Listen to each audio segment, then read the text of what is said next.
ये सहाबी रसूल थे, गली गली फिरते थे, गली कूचों में फिरते थे, और जो तारीफ करता था उसे ढकेल देते थे, जो उनकी गीबत करता था उसे गले लगाते थे। तो पूछा गया कि जिसकी तारीफ, आपकी तारीफ किया जा रहा है, आप उसे ढकेलते जा रहे हैं, जो आपका ऐब बयान कर रहा है आप उसे गले लगा रहे हैं। तो उन्होंने उसे जवाब इतना प्यारा देते हैं, सहाबा किराम से सबक लेना है, हमारे और आपसे कुछ सबक नहीं मिलेगा, ना खिदमत का सबक मिलता है, ना अहले बैत की मोहब्बत मिलती है, कोई चीज़ हमारे बस की बात ही नहीं है। हम सारे मतलबी हैं, मतलब हो वकील साहब की करामत देखे तो हम वकील साहब को मानने वाले, अगर करामत ना हो तो वकील साहब भी हमारे पीर मुर्शिद। ऐसी हालत में होगी, मैं बगैर करामत के वली को मानता हूँ, मेरी फितरत है। वो कुछ दे, ये देना तो अल्लाह तबारक व तआला खादिरी सिलसिले में वो नेमत अता फरमाई है कि अल्लाह के रसूल सल्लल्लाहु अलैहि वसल्लम और उनकी इत्तिबा करने वाले सहाबा, ताबई, तबे ताबई ने, अहले बैत ने हमारी खिदमत में बात रख दी है, और सिर्फ हमें उसके ऊपर अमल करना है कि खादिरी सिलसिले से जो वाबस्ता होता है उसका मकाम इतना बड़ा होता है कि जब पीर और मुर्शिद से अपना वाबस्तगी लगाया तो उसकी अभी उसने अपने गुनाहों की तौबा भी मुकम्मल नहीं की होगी, तो उसे मकाम, पहली मंजिल उसकी इतनी ऊंची होती है कि हजरत बायजीद बुस्तामी रहमतुल्लाह ताला अलैह का मकाम उसे अता कर दिया जाता है। खादिरी सिलसिले की बात मैं आप के सामने बता रहा हूँ। 18 अक़साम है, यानी उसके दर्जात 18 हैं। एक दर्जा पहले मैंने आप हज़रात के सामने रख दी, तो मैंने पहली गुफ्तगू में मैंने आप हज़रात के सामने अर्ज़ किया है कि वो सहाबी जो तारीफ करते तो उसे ढकेल देते थे, जो उनका ऐब बयान करते तो उसे गले लगाते थे। तारीफ करने वालों ने सवाल किया, अल्लाह के रसूल के सहाबी, मैं तो आपकी खूबियां बयान कर रहा था, वस्फ बयान कर रहा था, आपके अंदर क्या प्यारी अदाएं वो बयान कर रहा था, तो आपने मुझे ढकेल दिया है। जो आपका ऐब बयान कर रहा है वो आप उसे गले लगा रहे हैं और उसका शुक्र अदा फरमा रहे हैं। ये मामला हमारे जहन से दूर हो गया है। तो साहब रसूल ने फरमाया है कि जितनी तमाम अच्छी खूबियां हैं वो हैं जो मेरे अंदर हैं, वो तो बयान तुम कर रहे हो, और मेरा ये गीबत करने वाला, जो मेरा ऐब बयान करने वाला, ये सबसे बड़ा मेरा दोस्त है जो मेरी तमाम बुराइयों से मुझे होशियार कर रहा है, ताकि मैं सुधारने का मुझे मौका मिल रहा है। अगर ये दो झलकियां अगर हमारे अंदर पैदा हो गई तो समझ लो कि चलाने की बस की बात हमारी नहीं है, रूहानियत से वो खुद बहुत सिलसिला चलता है। एक हमारे से अनानियत खत्म हो जाए, दूसरा हमारे अंदर मर्तबा खत्म हो जाए। अगर मर्तबे की, ओहदों की और सीटों की ख्यालात में हम फिरते रहें, खुदा की कसम बीवी को भी मुरीद नहीं बना पाएंगे। ये मामला हमारा है। सबसे पहले अनानियत निकल जाए। ओहदा, अल्लाह के रसूल सल्लल्लाहु अलैहि वसल्लम ने इरशाद फरमाया है कि फिरौन जैसी अनानियत और तमा की हसरत ना रखो। तमा सबसे बड़ी खराब चीज़ है, सिवाय हसद के और मांगने के कुछ अता ही नहीं किया जाता। जिसके पास तमा होती है, यहाँ तक अल्लाह के रसूल ने फरमाया जो इंसान को सीट और कुर्सी की तमन्ना होती है, चाहे वो मुत्तकी क्यों ना हो, उसके साथ बैठने का हुक्म नहीं दिया गया है। क्योंकि ऐ मोहताजो, जब वो ऐसे आदमी के बगल में बैठोगे तुम्हारे हिस्से की खुशी भी वो तमा रखने वाला छीन लेगा, तुम्हें भी नसीब नहीं अता फरमाएगा। इतनी बड़ी उसके अंदर बीमारियां होती हैं। और हुज़ूर अकरम सल्लल्लाहु अलैहि वसल्लम ने इरशाद फरमाया कि उस तमा रखने वाले इंसान से बेहतर एक शराबी आदमी है, वो कभी तमा की खासिलत में नहीं पड़ा हुआ होता, अपने नशे में मस्त और चूर रहता है। और हमारा काम पाक कपड़ों को धोना नहीं है, गलीज कपड़ों को धोने के लिए वकील साहब ने हमें तैयार किया है। आप हमेशा पाक कपड़े धोते रहेंगे तो बीवी भी गाली देगी, बच्चे भी गाली देंगे, मोहल्ले वाले भी गाली देंगे, सारा गांव गाली देगा। इतना बड़ा बेवकूफ है कि ये धुले हुए कपड़े धोता जा रहा है। ये कौन सा कमाल है? पाक कपड़े धोना बेवकूफ़ी कही गई है, गलीज कपड़ों को धोने वाला खलीफा कहा जाता है। तो मैं आप हज़रात से ज़्यादा अर्ज़ नहीं करूँगा कि मेरा बोलने और मानने का मतलब ये है कि ये लज्जत अगर आप हज़रात को पाना हो तो हमारे सज्जाद अली साहब ने एक छोटी बात, बड़ी प्यारी बात बताई। मैं उसी के मजमून में कल हमारे शब बारात में बयान भी किया हूँ। बहुत लड़कों के अंदर वो मोहब्बत पैदा हो गई। कम से कम 3 घंटे टाइम नाते रसूल और हमदे बारी ताला के साथ बयान, यानी उस गुफ्तगू में अली साहब का बहुत बड़ा शुक्र है कि उन्होंने वो एक जुमला मेरे सामने रखा है। और क्योंकि हमें ज़्यादा इंग्लिश में हमारी उसकी तो जानकारी नहीं है, मगर दुनिया के साइंटिस्ट के हिसाब से उन्होंने अल्लाह का जो एक जुमला उन्होंने जो पेपर में आया हुआ है यानी बजा और हक कहा है कि अभी वो अल्लाह का जिक्र का अभी लहजा भी अपने मुंह से मुकम्मल नहीं निकलेगा कि उसका आज़ा यानी गुर्दों की तमाम कैफियत पैदा हो जाती, गुर्दा अपना मुंह खोल लेता है, दिल अपना मुंह खोल लेता है, हर आज़ा 360 जोड़ भी अल्लाह तबारक व तआला उस अल्लाह के एक जिक्र से खोले बैठ जाते हैं। एक गैर मुस्लिम यहूद और नसारा ने उसका जायजा लिया अपने इल्म के फन से, वो चीज़ यानी हमारी चीज़ उसने अपने अंदाज में पैदा करके दुनिया को चर्चा किया है। इतना अगर मुसलमान होकर हम खलीफे होकर या मुरीद होकर इतना काम भी कर दें तो इंशाअल्लाह वल अज़ीम मुरीदों की अंबार लग जाएगी।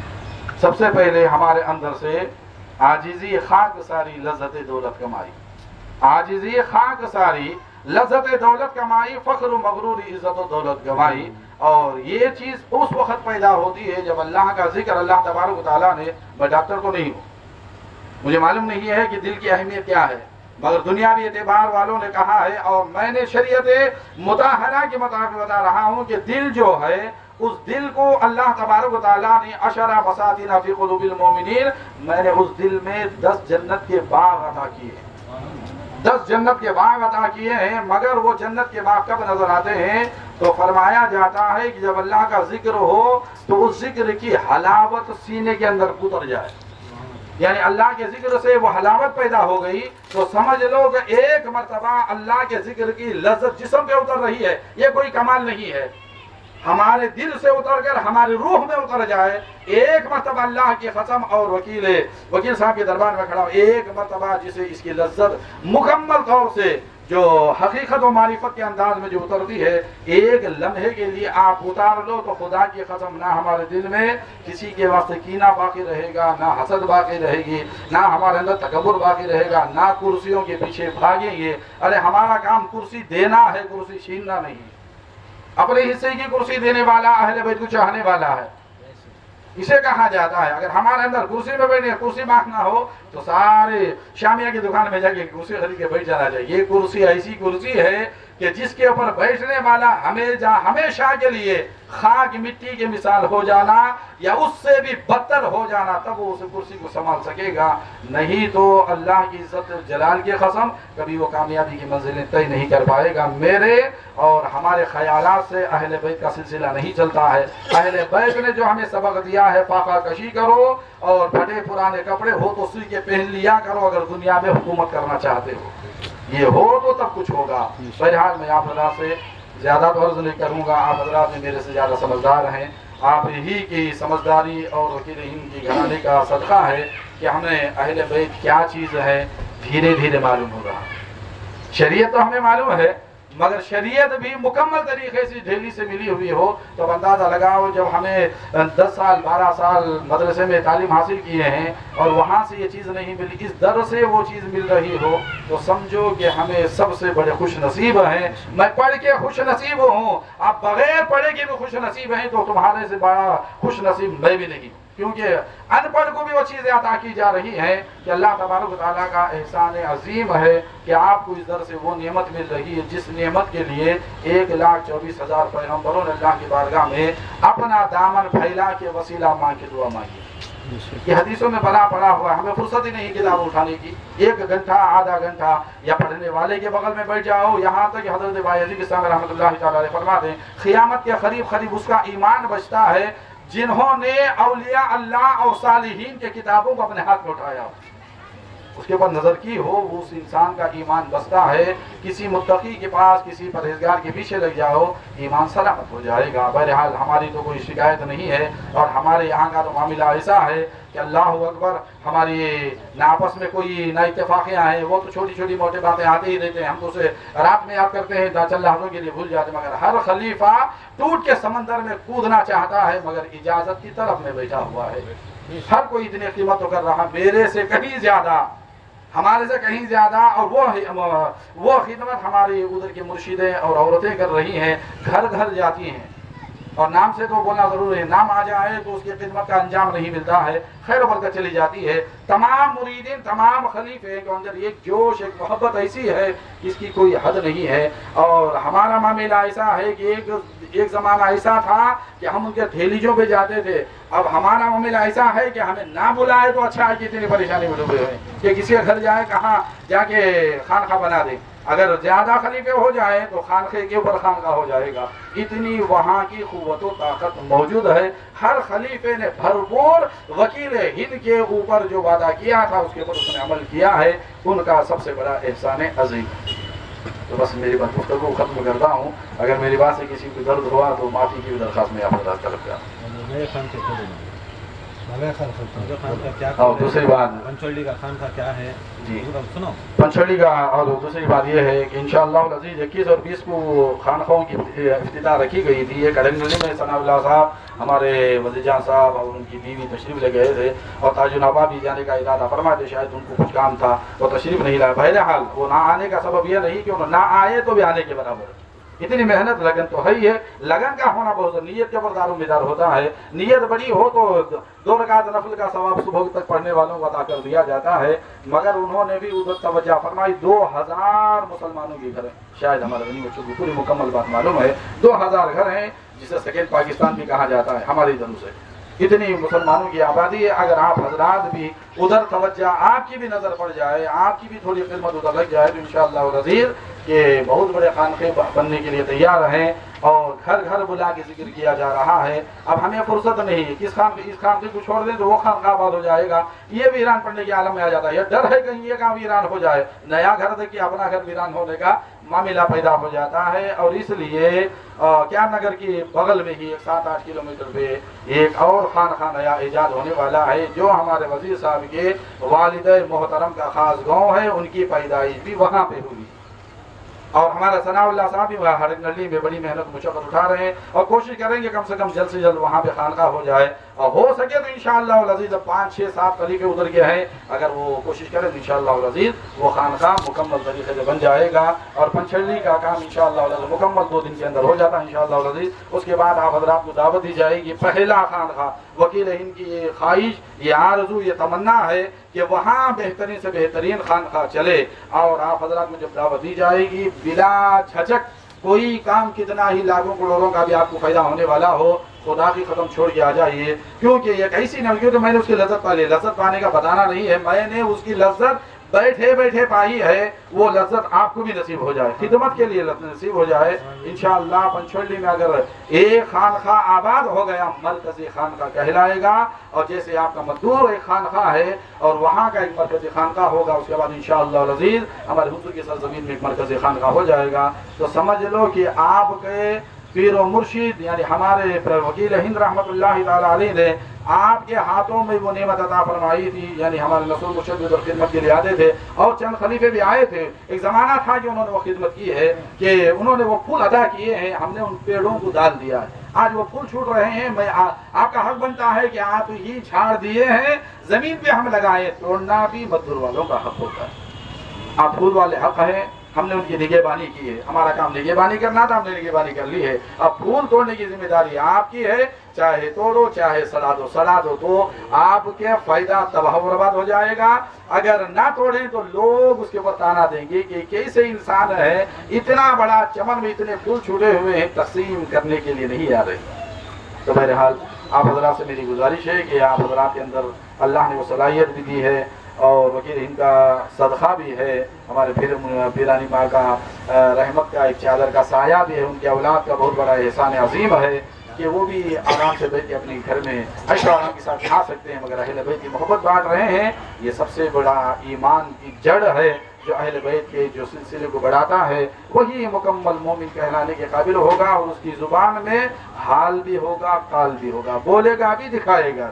ये दोनों चीज़ें उसके पास होती हैं। और हमारे हुजूर की सरज़मीन में जो औरतें मेहनत कर रही हैं, अल्लाह ताला उन्हें नेमतों से सरफराजी और मुकम्मल तरीक़े से खिदमत करने की तौफ़ीक़ अता फरमाए। और हमारी खुशी भी अल्लाह उन्हें नसीब अता फरमाए। और हमारी ये आरज़ू है, जो आदमी आजिज़ी इख्तियार करता है ना, उसमें इतनी लज्जत होती है, मगर ऐसे नसीब नहीं होती। जब भी पीर मुर्शिद के दरबार में आओ तो 2 चीज़ें मांगो, 2 ही चीज़ें मांगो, उसके पीछे सारे खजाने होते हैं। एक, उसकी खिदमत करने की दुआ करो पीर मुर्शिद से। पीरानी माँ से जब भी बात करो तो एक खिदमत की, दूसरी हिम्मत की। 2 चीज़ें मांग लो, दुनिया तुम्हारे कदम के नीचे हो जाएगी। बहरहाल अस्सलाम वालेकुम व रहमतुल्लाह। अस्सलाम वालेकुम रहमतुल्लाहि व बरकातुहू।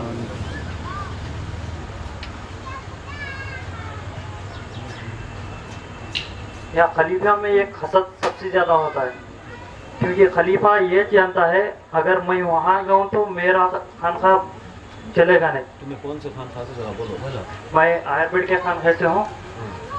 तो खलीफों का हसद ऐसा होता है कि मैं, मेरा नाम सैयद बिलाल, किसके बेटे थे? मैं सैयद रजा आयुर्वेद के खलीफों का बेटा हूँ। तो यहाँ खलीफों का हसद ऐसा होता है कि मैं उस खानखे में जाऊँ तो मेरा खानखा नहीं चलता। यहाँ हमारे गाँव का मसला ऐसा है, अब हम खुद जिक्र करें तो मुरीदन कम होते हैं, बार बार हमको देखते हैं, हमारी जिक्र सुनते हैं तो कम होते जाते हैं। अगर नया खलीफा वहाँ आए तो ये नए हैं बोल के और ज़्यादातर आते हैं। इसमें एक रूल्स ऐसा हो कि अब हमारे खानके तो बहुत हैं, उसके खलीफे भी बहुत हैं। हर खानके को एक एक खलीफा वारा में एक बार राउंड डाले तो लगभग 6 महीने से ज़्यादा हो जाता। अगर एक एक खलीफा राउंड लगाते हैं तो सब खानकों से 6 महीने के ऊपर होता है। और ज़्यादा मुरीदीन नए लोगों को देखने के वास्ते, जिक्र के वास्ते आते रहते हैं। तो इसमें हम ना डिबेट होना चाहिए। अब वो हमारे खानका का है तो हम दूसरे खानके को जाना। अब गनी मुर्शद हड़ंगड़ी के खानके को गए थे, अब जो नया ओपन हो रहा है, तो उसके बारे में मुझे मालूम हुआ आज जिक्र है। तो मैंने गनी मुर्शद को फ़ोन करने पे जिक्र में थे, मैं जा नहीं सका वहाँ। फिर मैं बाद में फ़ोन कर रहे थे, वहाँ जरे लोगों को बोला था, वो 1 2 3 4 लोग गए थे। फिर जरे रोज उनको गनी मुर्शद खुद समझा के आए थे जुम्मा का दिन, लड़कों को जिक्र है, जिक्र का हो। तो गनी मुर्शद की बात को हाँ बोल के फिर नहीं है। मैं कल फिर गया था वहाँ, जाके वो लड़कों को मिलकर फिर पूछा क्यों जिक्र को नहीं गए। तो उन्होंने बोले मुझे, इनको घर वाले बोले नहीं, उन्होंने बोले नहीं। फिर मैं बात करना तो बोले हमें नेक्स्ट बार हम आती इनको। तो नेक्स्ट बार हम वो वादा करेंगे आती। और फिर से वहाँ एक 10 लोग बोले हैं कि मैं बैयत कर रहे हैं हम। तो वो भी बात करके मैं कल वहाँ से आया और गनी मुर्शद को ये बारे में बोला, कल हड़ंगड़ी में था आके। तो यहाँ सबसे पहले हम खलीफों को ये खाना, खलीफे एक नहीं हुए तो मुरीदन भी बिगड़ते जाते।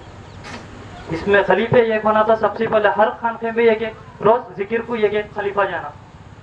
तो ऐसे जाने से सब मुरीदन नए लोगों को देख के फिर से आते हैं, फिर जिक्र में बैठते। अब गनी मुर्शद है और एक बार को दूसरा रिंगत है और एक बार दूसरे, और उनकी पहचान भी होती है, ये हमारे सिलसिले के खलीफे, तो कहाँ भी जाए तो मालूम भी कर सकते हैं। और हम सोच लेते हैं हम यहाँ गए नहीं तो क्या, अब वहाँ गए नहीं तो क्या। अब कौन गए नहीं तो भी किसी भी बुरा नहीं पड़ता। अब सरकार आए हैं तो सरकार को हमें क्या भी नहीं देते, जो भी कर रही है हमारे वास्ते कर रही, जितना भी कर लेती हमारे वास्ते कर लेती। उनमें जितना फायदा हो रहा है हमारा हो रहा है। सरकार जिक्र लाखों दिए, आज द्वारा में जिक्र चल रही है तो किसके सदके से, वकील इनकी सदके से जिक्र चल रही है, लेकिन किसका फायदा हो रहा है उसमें? फायदा हो रहा है तो हमारा, जो फायदा हमारा हो रहा है तो फायदा उठाने का छोड़ को हमें हसद ज्यादा करती। अब वो गनी मुर्शद जा रही, गनी मुर्शद बाबू खलीफा के सामने बैठ ले रही तो हमें दूर हो रही। अब हमें नजदीक जाना है तो गनी मुर्शद को पीछे डालना, गनी मुर्शद को पीछे डालना, गनी मुर्शद को पीछे डालना गए तो मैं सामने जाना, सामने जाको पीर साहब के सामने बैठ लेना, वहाँ बातें करना, जाको हम बोलना कि मैं सामने था। तो यहाँ डिबेटिंग आती है, जब दूसरा भी वो सोचता है और तीसरा भी वो सोचता है, पूरे की माइंड में ये चाहिए तो उसका माइंड ही और वर्क नहीं करता। इसके वास्ते सभी एक दिल से काम करे तो सभी चलता है। और गनी मुर्शद जो हड़ंगड़ी जा रही, अब यहाँ सिराज भैया, नौमन हाफिज साहब और गनी मुर्शद हैं, ये सिलसिले बढ़ाने में सबसे ज्यादा कहाँ भी जाके घूम को आको सरकार को सुनाती, ऐसी जगह गए थे वो। अब उन्हें वो काम में है तो उनके खानकों की जिम्मेदारी हमें उठाना, उनको फ्री छोड़ देना। अब फ्री छोड़ना, हड़ंगड़ी में खानका हो रहा है तो मैं वहाँ कॉलेज को जाता हूँ, वहाँ से जरा नजीक है उसमें, मैं भी वहाँ जिक्र कराने जाते रहता हूँ। तो गनी मुर्शद फ्री हो जाती है, गनी मुर्शद फ्री हुए तो वो उनके काम से सिलसिला चलाने चली जाती। अब सिलसिले बढ़ेगा तो अब हमें उनकी जिम्मेदारी उठा लेते, उन्होंने दूसरी जिम्मेदारी उठा लेती। इसमें यह नहीं कि हमें उनकी जिम्मेदारी छिना लेती है, उन्होंने बुरा सोच लेते नहीं, हमें सोच लेती, हमें उनकी जिम्मेदारी छिना, उन्होंने क्या तो सोच लिया तो उसके वास्ते हमें क्या करते हैं, हमें सामने जाने के वास्ते उनको वहां छोड़ दी, हमें सामने जाती। इससे पहले सबसे पहले हसद मिटाना और उन्होंने जो काम करती उनको आगे करने देना, उनके काम को हमें लेना। हमारे खानका में जुमेरात का रोज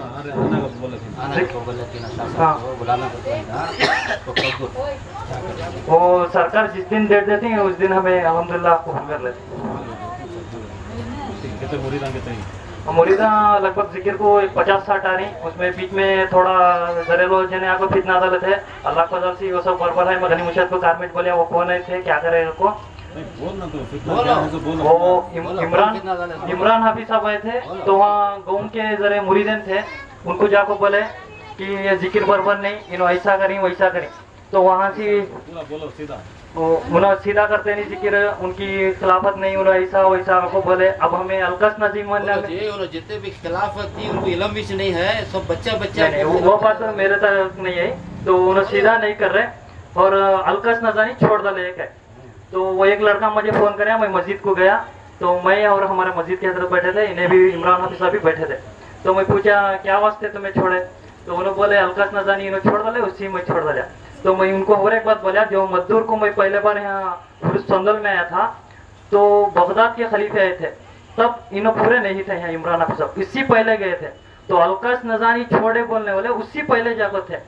तो ये बात वो लड़के को भी मालूम हुई तो समझ लिया उन्हें।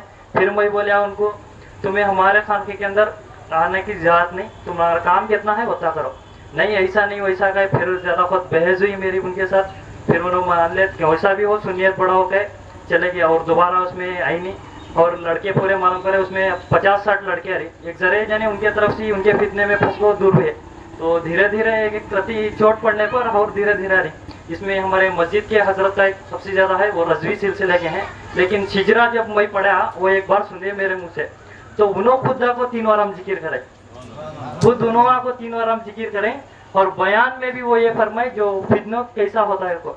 तो उन्होंने बोले सहाबा इकराम फरमाते हैं नबी को कि हमारे मूसा अलैहिस्सलाम के दौर में कितने फिरके थे, पूछते हैं 70 को 2 फिरके थे, तो नबी को पूछते हैं हमारे इसमें कितने होते हैं, तो 70 को 3 बोलते हैं। तो जन्नती को सा होता है को पूछने पर हमारे नबी फरमाते हैं जो अहले बैत में रहता है मोहब्बत करता है, वही जो मुझसे मोहब्बत करता है वो मेरी आल से मोहब्बत कर रहा, तो इसे वफादार बोला जाता है, यही फिरका सही है।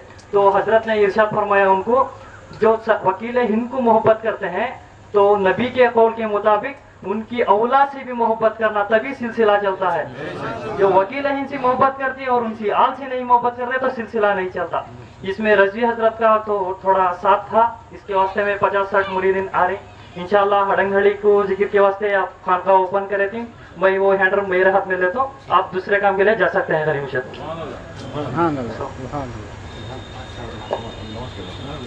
मगरिब का वक्त हुआ, इसके बाद हमारे जो सैयद साहब की तरफ से हमारे सैयद अरबेड़ की तरफ से खलीफे क्या करो बोला तो मीटिंग करो बोला, बड़ा टाइम पास करते साहब मीटिंग बोले तो सीरियस मीटिंग, ये हमें क्या भी ये नहीं चला रही, क्या भी खेल तमाशा नहीं चला रही, ये सही में हमारी आखिरत के वास्ते तैयारी है सब चीज़ें। ये आपको तुम्हें आज भी बेंगलुरु में पूरे इंडिया में देख लो सबसे नंबर 1 का सिलसिला आज भी ये सिलसिला चला, आज भी ये सिलसिला चला। किसी भी माइकल लाल कितने बड़े सिलसिले वाले को देख लो, सबसे ज़्यादा हमारे मुरीदा में आज भी वकील साहब के इंतकाल में भी आज भी सबसे ज़्यादा मुरीदा सबसे ज़्यादा खानखाएँ हमारे सिलसिले के थे। हमारे सिलसिला जो इन्होंने फरमाए हमारे सैयद साहब के बेटे, जो खलीफा नहीं आया तो उसका जिम्मेदार इंसान भेजें, खलीफा नहीं आ सक रहा उन्हें बहुत मसरूफ़ है तो ज़रूर है उसका जिम्मेदार इंसान भेजना। और उसकी मीटिंग के अंदर ये ले लगा कोई अब तुम्हें खलीफे मीटिंग को नहीं आते। पहली बात ये जो है जो पंजतन पाक की जो मौलूद हैं शहादत है, हमारे खलीफे को ये ज़रूरी बोल लेना कि ये खलीफे को बोलने की ज़रूरत नहीं रहना। आज मौला अली की मौलूद शहादत, इमाम हुसैन की मौलूद ये शहादत, अब उस दिन ज़रूरी है कि वो उनके घरों में उनके खानखाहों में कैलेंडर ज़िंदगी में देखो, तुम ना पेमेंट हफ्ते को आ रहा, तुम ना कहा कि इसकी शादी है उसकी शादी है, तुम ना पूरे डेटा मालूम, पूरे डेटा मालूम, 3-3 महीने पहले मालूम, हल्दी से खाना मालूम, शुक्राने की दावत नहीं तो लड़ना मालूम, तुम ना वलीमे को बुलाए नहीं तो या तो बातें करना मालूम, मगर अली की मौलूद मालूम नहीं, हुसैन की मौलूद मालूम नहीं, फातिमा की मौलूद मालूम नहीं। अब तुम्हें वो इनकी मौलूद मालूम नहीं तो क्या ज़िंदगी में तरक्की नहीं करता। खलीफे के अंदर मोहब्बत अहले बैत के अंदर खौफ नहीं है, उनके गम में गम नहीं है, खुशी में खुशी नहीं। सरकार दो आलम सल्लल्लाहु अलैहि वसल्लम की हदीस क्या, जो मेरे अहले बैत में गम करे, खुशी में खुशी करे, वो खाता पीता मेरे साथ ऐसे रहे। कैसा? ऐसा जो अंगलियों के बीच में 1 इंच का फासला उसे बाजू बाजू बिठा लेगा।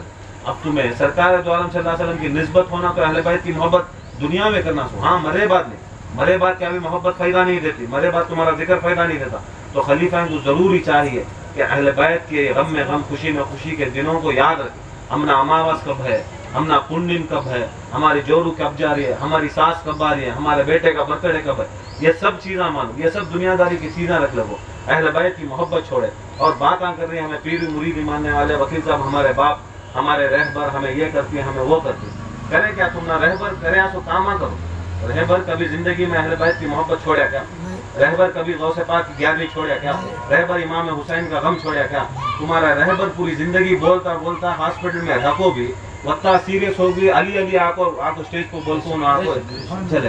ये आपको रहबरी क्या है बोलो उनके तरीके के पर चलो, उनको मान लेना नहीं उनके तरीके पर चलो। अब मानने वाला उन दिन रात कितने मौलिदा मनाते हमें मान की वो बोले ना बात। हाँ क्या घर में बैठ को जोरू बच्चों के साथ बैठ को अकेले मुनाफा कर ले बैठ जाते क्या वकील साहब? उनकी जिंदगी के अंदर उन्होंने बैठे थे हर टाइम को उन्हें बनी मुर्शद बुलाया उन्हें इन्हें बुलाया हर जगह जिक्र के वास्ते हर जगह तबलीग के वास्ते। अब हमारे खलीफे उनका एक थोड़ा नजर करम रखो तुम्हें जरूरी तू भी जाको जरा करे तो अच्छा है। इंशाल्लाह नमाज के बाद अब मगरिब का वक्त होगा, नमाज के बाद हमारे सैयद साहब का जो भी सवाल है इंशाल्लाह जवाब करने की कोशिश करेंगे। नमाज पढ़ा